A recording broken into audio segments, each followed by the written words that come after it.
Good evening.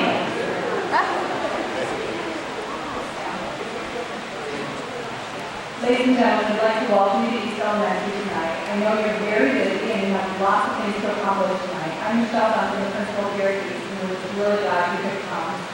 My job tonight is to tell you a little bit about East Elementary, some of the challenges that we face here on a day-to-day basis, including the band in the background. But I do. As a principal of the school, I tell my students every year that I have three main jobs here at the school. The first job is to make sure that everybody's safe. The second job is to make sure everybody is happy.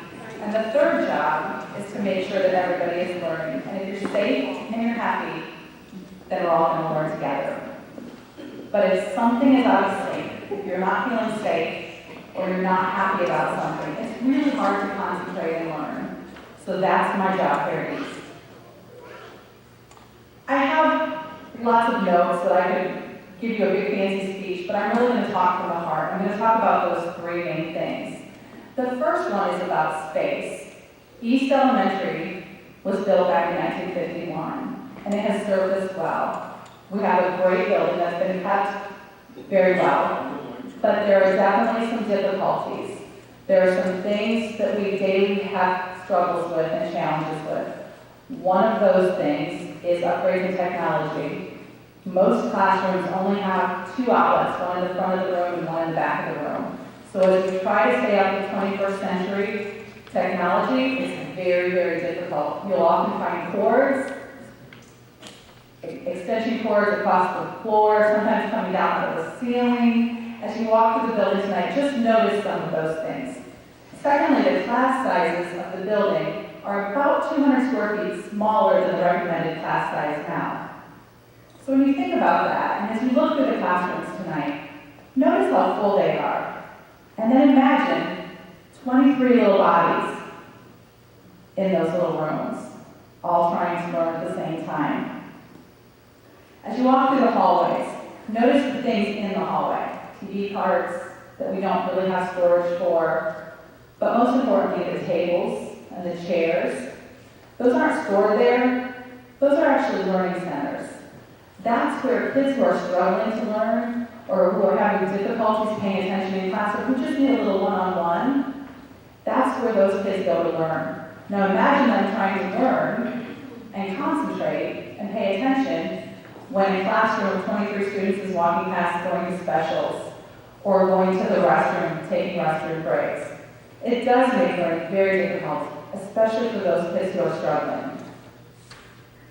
We have lots of spaces that we use here at East Elementary, and I would encourage you to walk through every one of them tonight. Walk up on the stage. You'll see the stage is set up for occupational therapy and physical therapy classes. We also use it for small group learning. So while we have students up there trying to learn, we also have gym classes going on here, which does not make it the best learning environment for those kids. We have a group of students that are in our buildings that are English language learners. English is their second language. We are fortunate enough in this school district to have some wonderful tutors who come to school every day and work with those students to catch them up. They are currently sharing 3 tutors a small converted closet as their learning environment. We have a custodial closet that still has mops and buckets that our school psychologist uses for testing students and sometimes conferencing with students. If you go down to the cafeteria, the old stage that's there, we put up a wall several years ago. It's not a soundproof wall, but there's a classroom behind it. That's where our advanced math kids go for their math classes every day. So the 4th graders are having math class while the kindergartners or 1st graders are having lunch. So you can imagine when you get over 300 students in the cafeteria trying to have lunch and 4th graders are trying to have their math classes. So it does make it really, really difficult. A huge concern of mine is the handicap accessibility of this building. We meet the minimum standards. But as you walked in today, it was very easy for us to walk up the steps into the gymnasium. And remember, we have steps that go down to our cafeteria. and there's steps out to the parking lots. We do have an elevator. It's not an ideal elevator. It serves its purpose. But to get in and out of the elevator, you have to go through the gym teacher's office area, which is kind of a narrow space. Unfortunately, last year, during one of our musicals we had here, a parent musical, the elevator had been broken because we couldn't get the pieces to fix it, so it had been broken for a while. We had some family members who came who needed the elevator and couldn't get up into the gym to watch their students perform. So as I apologized over and over profusely about that, he was very pleasant, they were very pleasant. It's okay, we'll just listen. So those things, that we take for granted. We take that for granted. I think most importantly, the one thing I always stress to my kids is I want to keep you safe. I want you to be safe here at East. As you come in our building, and as you exit our building, notice all the doors. Especially in the main entrance. Look for the office. You can't see the front doors from the office. We have some video cameras that if you're looking at the monitor, you can see who's coming in and out of the building. But you have to be looking at the monitors to see who's coming in and out of the building. And as principal of almost 700, that's a concern. That's a huge concern. On those hot days, when the students are learning, those days that are getting to be 90 degrees outside, and they stay 90 degrees, and the rooms are hot, and the teachers are opening the doors, and they're hoping for a nice cross breeze to come in and cool off the kids. It's a concern. It's a big concern. The kids aren't really focused on their teachers. The lights are off, the fans are running, the windows are open, they can hear the other kids, the other grade levels on the playground. They're thinking about, can I go get a drink of water? Maybe I could go scooch this way and get a little closer to that fan. And then the very next thought is, oh, I had too much water, I have to go bathroom. So talk about lost learning time. These are all thoughts that go through the minds of 6, 7, even sometimes those seniors in high school on the 3rd floor. So those are definitely some huge concerns that I have, and I know my staff shares with me. We have an exciting evening tonight. We have some other people who want to talk to you for a few minutes, and I really do hope you'll take some time to walk through the building and talk to the staff members who are here. If you want somebody to walk through the building with you, please ask. We have plenty of staff members that would be willing to escort you through the building and talk to you about some of those concerns. If you want to just meander by yourself, that's fine too. Ask questions as you think of them. If you have that burning question, that one question that's just in the back of your mind, we'll have a time in a little bit to ask those questions. If you're not comfortable during the open session, please find us later. We have several administrators here tonight, we have board members, and lots of teachers and staff members. So welcome.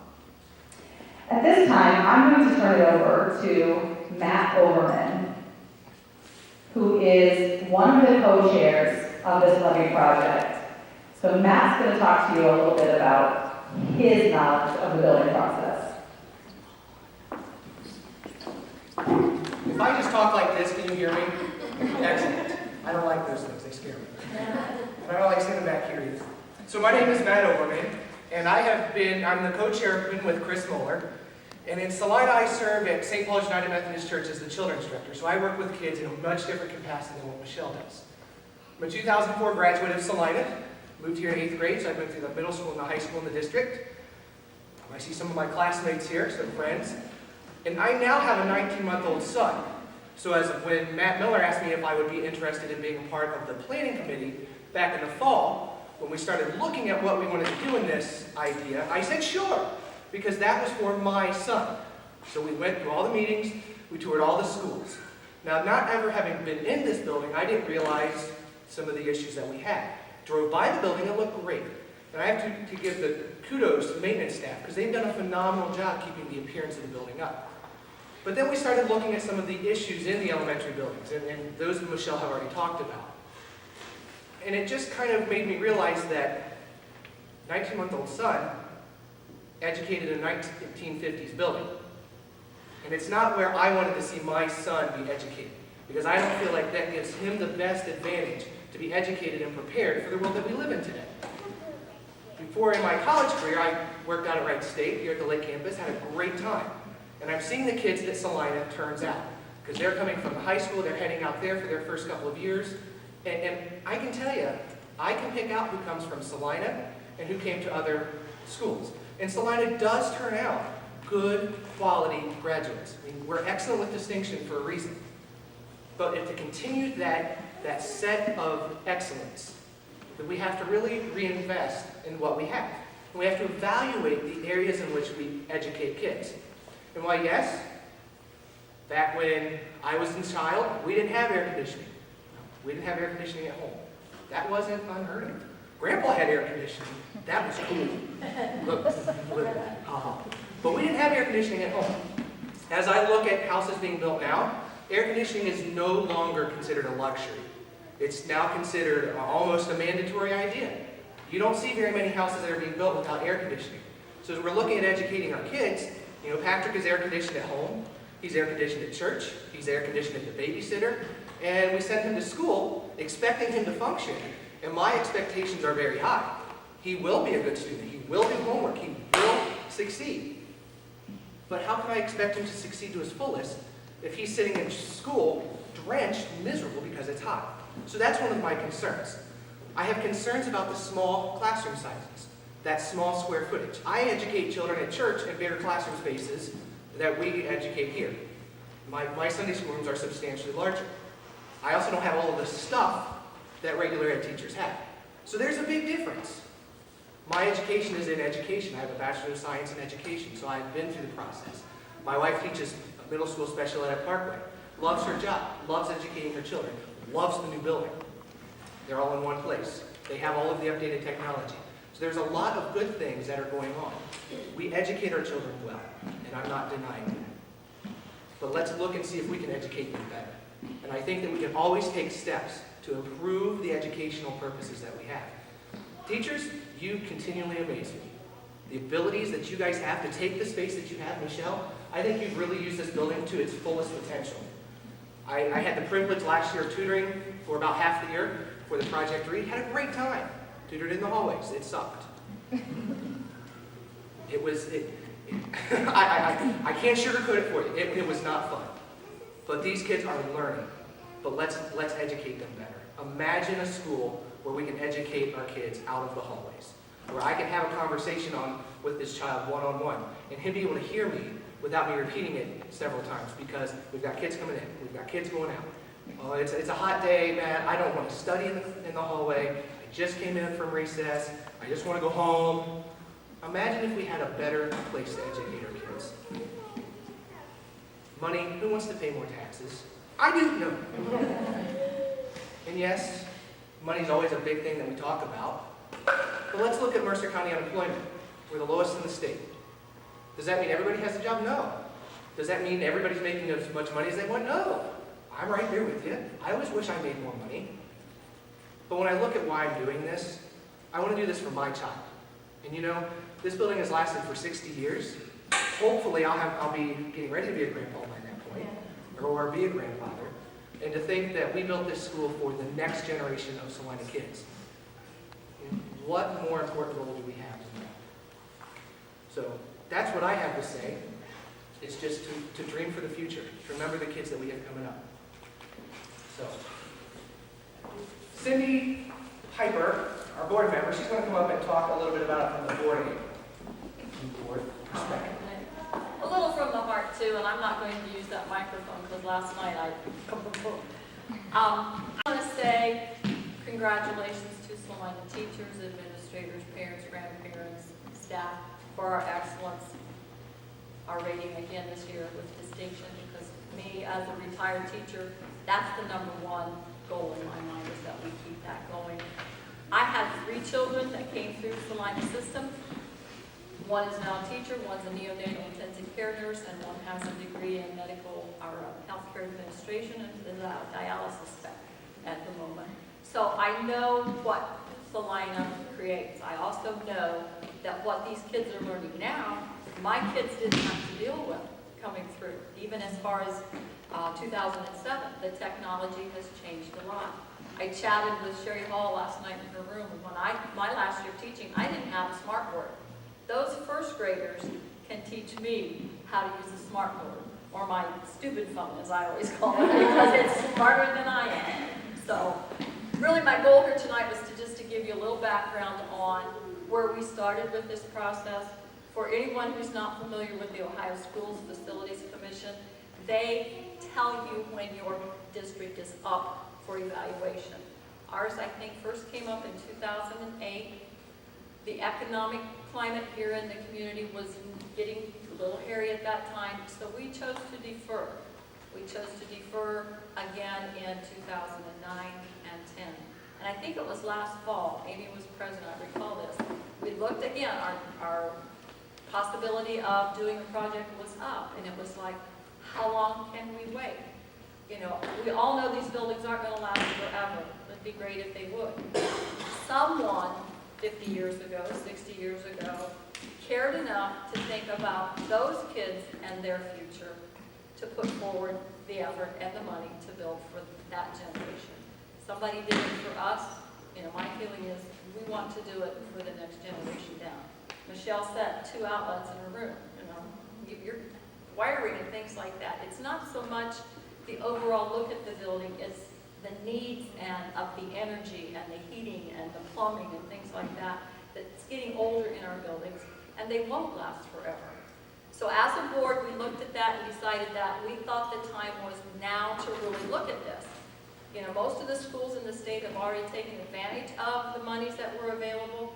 There's no guarantee that that money will be there. That's all tobacco settlement money, and it dwindles and dwindles and dwindles. And I think some of the rumors down in the state is that that money may not be there in 3 years, 5 years. You know, no one knows for sure what the state's ever going to do as far as school finances for helping. So we decided at that point the time was now to look forward, be forward thinking. We started our committee groupings last fall. I think Matt already, I'm thinking more January, mentioned that. We met in all of the buildings. We toured underneath, looked under the basement there down. I remember climbing up that ladder at West School and thinking, this isn't good. You know, it was wet and damp because there's leaking pipes down there. We toured here, and I truly think, you know, 50 years ago, students with special needs didn't come to the public school. They had other alternatives for them. So they didn't build buildings for students with special needs, with someone in a wheelchair or that needed help upstairs. So those things have all changed. We came and we even went to the middle school because that was a possibility. We looked at how many different scenarios? 7? More than that. Okay, it was, you know, build one building, renovate all the others. Renovate this building, tear down this one, build onto these.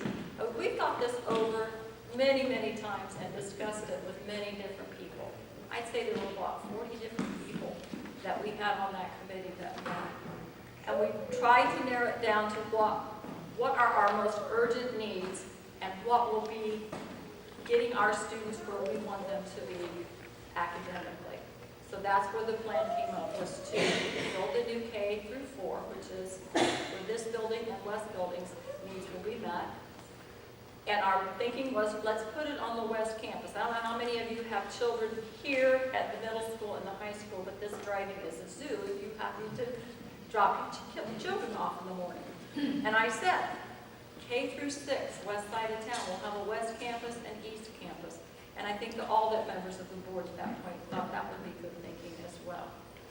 We looked at renovating middle school, intermediate, high school, because the Facilities Commission said, you know, there are things that need to be done there. They come in and do the evaluation and tell you what you need. You don't tell them what you'd like. And then they tell you how much they're going to fund. And bottom line, the buildings that do not have the air quality control. Notice how I slant that. I taught in a building that didn't have air, and I taught in a building that did. You heard that fan and how different it was when they shut it off. I have a self-diagnosed auditory discrimination problem. I hear this buzzing. Kids who hear those things can't concentrate when there's a fan like that making, and as Matt was saying, and Michelle, I'm thirsty, I'm hot, I'm tired, I want to go home, I want my mom, you know, those things, and it's not year-round, but there are times during the year when you need to be having those kids on task. So we thought, you know, bottom line, if we could get that air conditioning in the buildings, we'd do better with our students. And the last issue was the auditorium. And I would invite all of you to go visit that auditorium. It was built a very long time ago. I'm not an overly tall person, but my knees are kind of hard to get in there. I can't imagine, well, I know what my husband has to say about it, and we won't go there. He's only 6 feet tall. So there's where we're looking. We want to provide for those needs of our community. And we wanted to do it, I mean, part of it is locally funded money. We're not trying to skirt that issue, but we do think it are things that can make our system a very, very high-quality system and keep that excellent with distinction going. I would invite you all, if you're in the Celina School District, you'll be getting a new flyer. I want to draw attention to the Facebook and the Bulldog Levy campaign because you can see this slide presentation. You can see different information than what maybe you had a chance to look at before.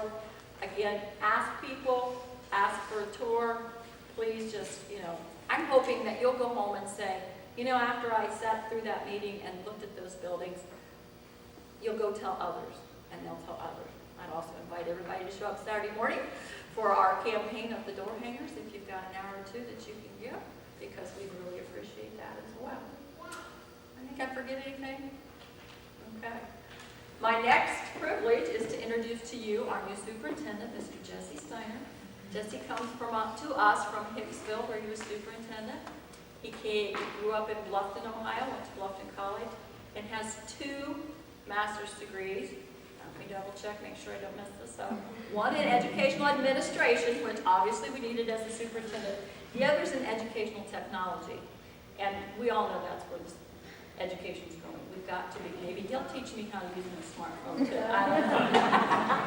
So, Mr. Steiner.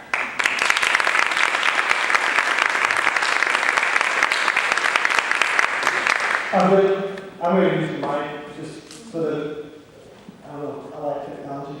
Well, first I'm going to take my jacket off because I'm hot, I'm thirsty, I want my mom.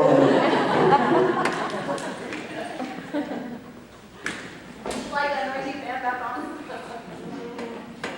I might. No, thank you very much. I'm very excited to be the superintendent here at Celina City Schools.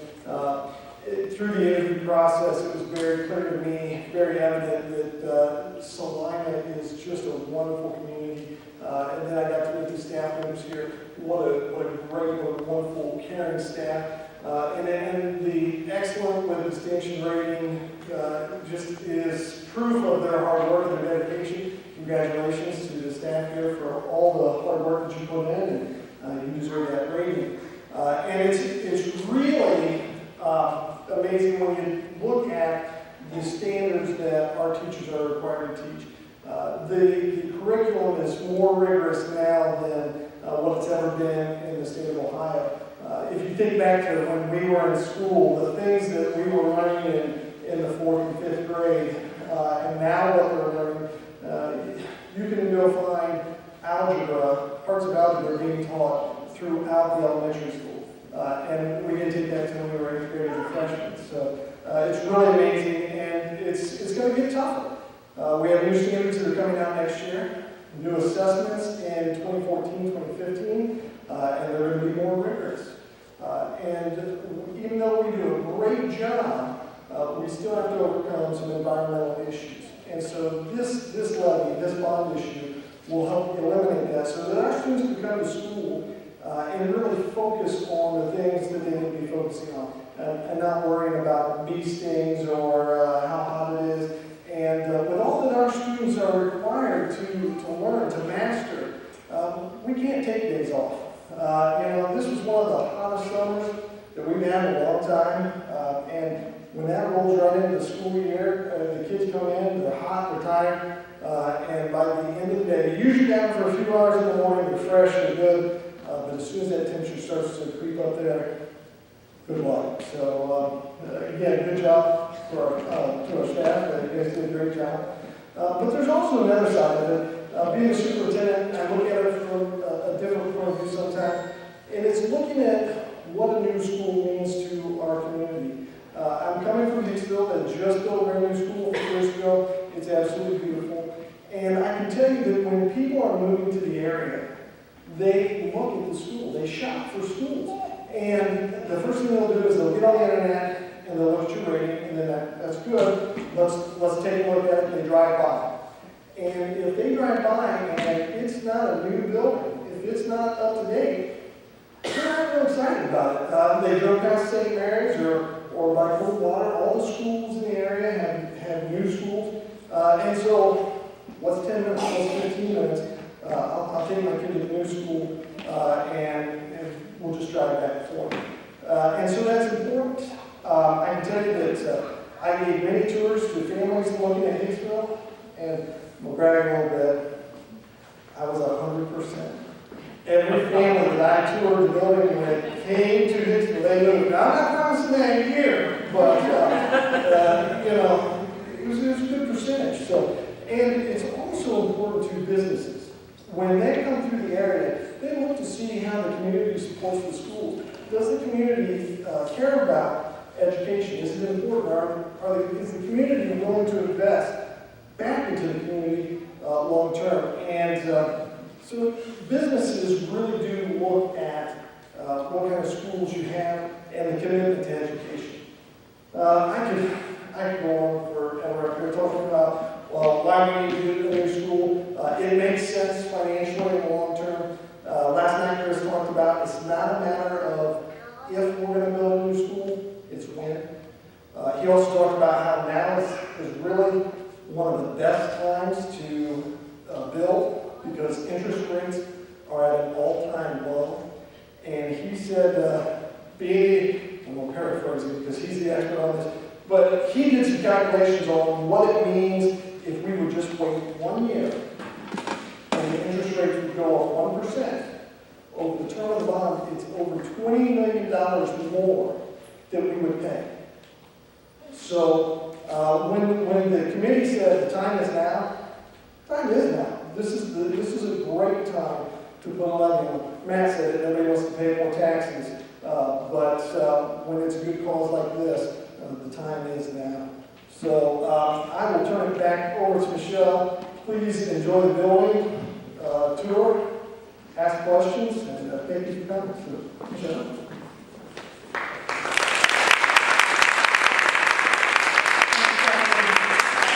We are going to let you go around and tour the building now. We could go on, and I do encourage you to walk through the building. I encourage you to walk up onto the stage, go down to the cafeteria and see where we serve lunch to our kids.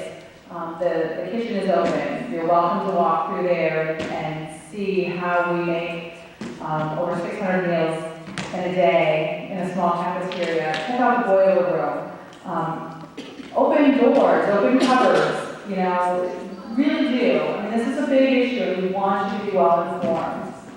Before I do let you go, are there any questions that anybody would like to ask right now of anybody, of a board member, administrator?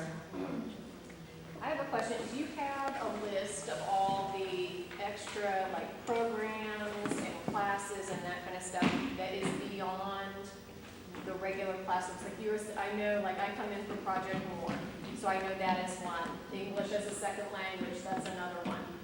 So that way, I have an idea of, okay, what is all the stuff that we're doing as well versus what's in the classroom. Sure, I have a little pamphlet down in my office, and I'll get that for you before you leave, okay? Anything else? Yeah. Do you know what the square footage is of the West Gymnasium versus the East Gymnasium? I'm not sure what the actual square footage is of the West Gymnasium. Because I know on paper here it says that the West Gymnasium is not meeting their needs. So if I could, since we Visualize I could it. visualize this, and kind of compare it to, There, I can't tell you how big their gymnasium is.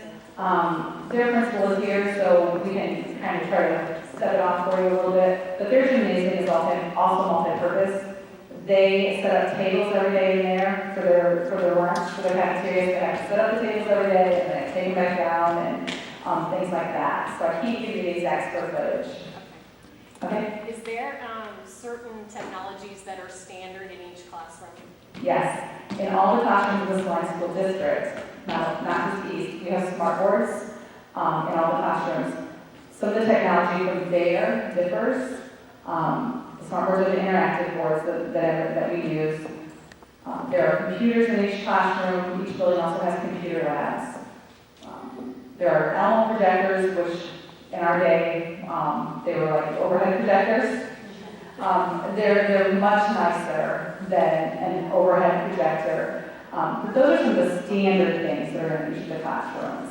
In the elementary buildings too, we Oh. have the FM system. We do have the FM systems, thank you. As soon as you started speaking, I knew exactly what you were going to say. The FM speakers are the sound systems in each of the elementary classrooms.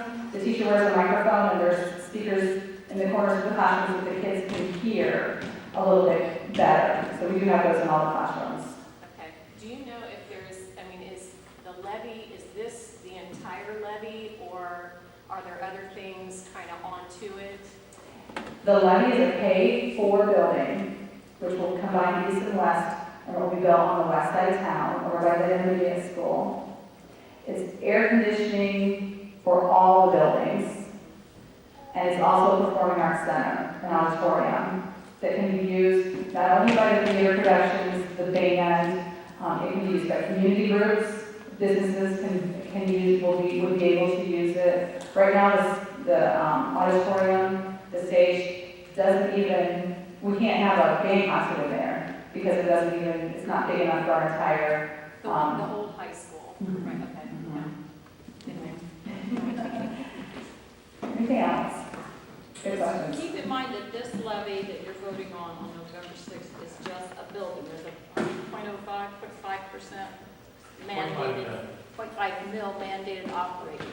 We have other levies that are for the operation of the school system, and those are on a recycling basis. They're either 3 or 5 year levies. So what we're talking about here is just to get the building project going. Okay, that was my concern, because I didn't know if there was, an actual levy thing on there that, oh, by the way, you're also paying for new computers, and you're also paying for, that kind of stuff. So that's my question was, what's on here is what we're paying for. A lot of the technology that we're seeing in the building is built into that cost.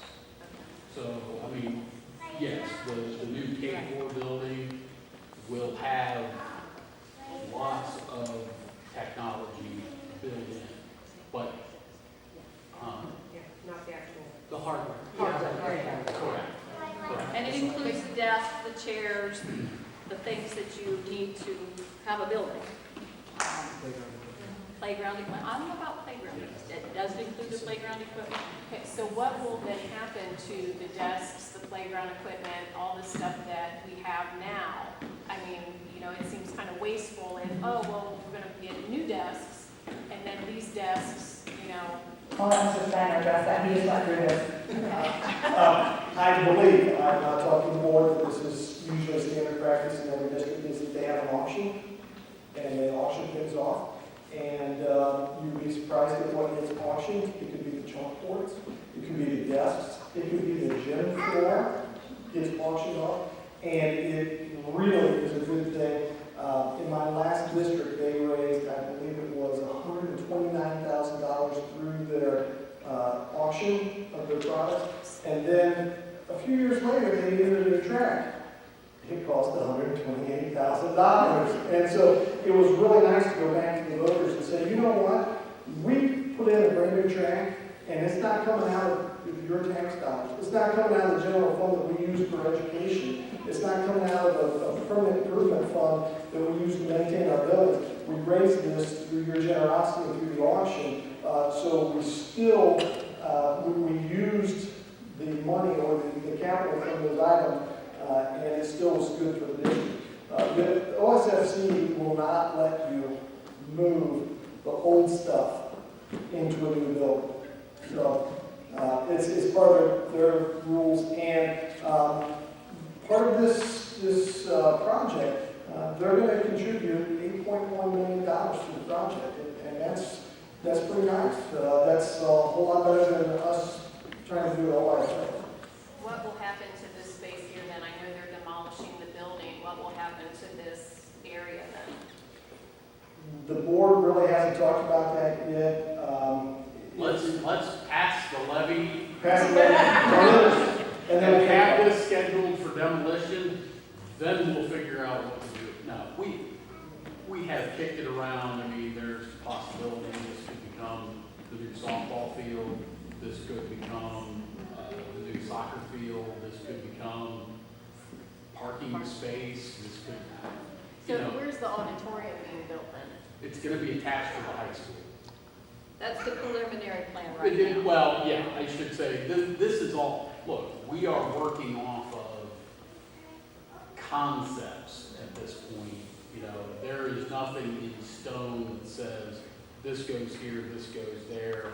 You know, we don't know yet what the new K-4 building is going to look like. That's the job of the architects. So, you know, what will this become? We have had some preliminary discussions. The space, I guarantee you, will be utilized appropriately, you know, but what shape that takes, I don't know at this point. And I don't think that we can draw up any plans until the levy passes. That's all part of the way that everything works. So, I think also, I don't know if I touched on, anybody else did, when the Ohio Schools facility comes in, they look at how much it would cost to renovate. Because people have asked, why didn't we renovate? If it goes over 2/3 the amount to renovate than it would to build new, they say build new, and if you don't, then you pay for the renovation all yourself. So there's another reason why we felt that this was the time to look for that $8.1 million from the state. And East and West were both, I believe, Doug helped me out here, they were both over 80%, were they not? They were pretty high. They were pretty high. It may have been in the 70s, but it was, Closest, that was like 68, 69. yeah, it was well above the 2/3 rule. So that was something that we talked with the OSFC about, and they were very adamant about, given the age of facilities, given the percentage for replace versus renovate, they would not co-fund a renovation project for the elementary buildings. They were very adamant about that.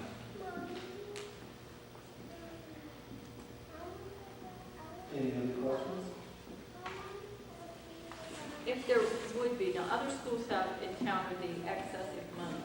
That can never be put into operating money. It's never going to go to salaries. It's never going to go to things like that. It's going to be used, I would assume it goes into permanent improvement of some sort. It'll be going to permanent improvement, or it'll go to pay the debt down. Pay the debt down, right? One of the two. That'll be a And we decision. don't know, there's no way to know what building costs will be. That's what gets us going. I think St. Mary's had quite a bit of money left over, didn't they? They might have, their timing was pretty good. Yes. Yeah. We're hoping our timing is really good too. I do have one. You're fine, that's why we're here, that's why we're here. Okay, let's say the levy passes, okay? Okay. And, you know, the architect goes through and says, okay, this is how we want to do the building. Is it that point, you know, as a voter, that it's just like, okay, there you go, you know, you guys have just the say in everything that happens, and all of a sudden we go to the new building, we're like, oh, there's like this beautiful, you know, elaborate whatever that we're looking at, that, okay, that was an extra whatever, then you know what I'm saying? Absolutely. Okay. There are some, we only have so much money to spend, okay? And we want to make sure that we're getting the most for our money. But we don't want to cut corners either. We want a quality job. And we don't want to be extravagant, but we want quality. And that's going to be important that we know exactly what we want beforehand. Again, I've not had this conversation with the board. We're we're getting there, we want to see how we do with Levy. But most school districts have a design committee, and a lot of people are included in that committee. And so we work with the architects to let them know what we want and what it's going to look like. And we really, before we get started with the project, have to know pretty much everything that we want done so that we know what the cost is going to be. And some of the delivery methods on after you have passed the bond issue and you're working with the architect and you're working with OSFC, you say, all right, this is how we want to make sure that the work gets done and gets done correctly. And part of that process is knowing everything that you want in there, listing it, and checking out with the architect, and then getting a cost from the contractor so that we know what that's going to be. And that happens early on in the process. But I can also tell you too, from the planning committee standpoint, we've already looked at some things and rejected them. I mean, we grilled Doug and the guys from Fanning and Howie. You know, you see all these beautiful new schools with the standing seam metal roofs. They're there for aesthetics. They serve no functional purpose whatsoever, other than they look really cool. Well, guess what? The new K4 is not going to have a standing seam metal roof. You know, so there's got to be an element of trust, but certainly when we put that design team together, if you want to be on it,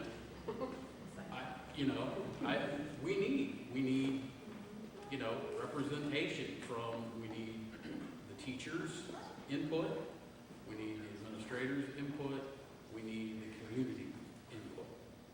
So, everything is important, and we want the community to know that, we're doing what we can to safeguard your tax dollars. There's not going to be marble floors, there's not going to be, silver handled things in the bathrooms. It's just not only is it not practical, but it's senseless. So, One of the preliminary master plans that we looked at was a total of $65 or $68 million. That was with the terrazzo floors and metal roof versus, there's brick versus partial brick, lots of different things. We did not look at the most extreme of that. We scaled down to what we thought would be most functional, and I'm sure the design is going to be aesthetically nice. I doubt that one bit, but we're not looking at posh. Okay, well, that was my concern, because I thought, if the facade of the school or whatever, that ceiling isn't going, unless it's not functional, is not going to make me smarter when I come into gym class.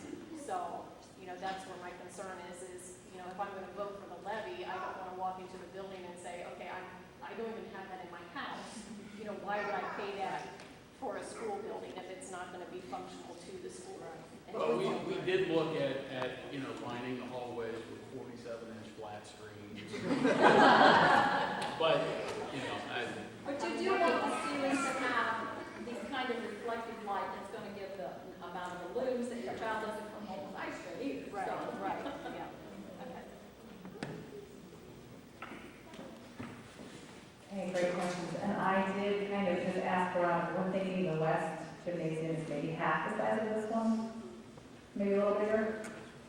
You think it's a little bit bigger? Oh, you think it's maybe 3/4? It's wide, maybe not as long. I Okay. would be surprised if the square footage was probably about the same. yeah, Okay, there you go.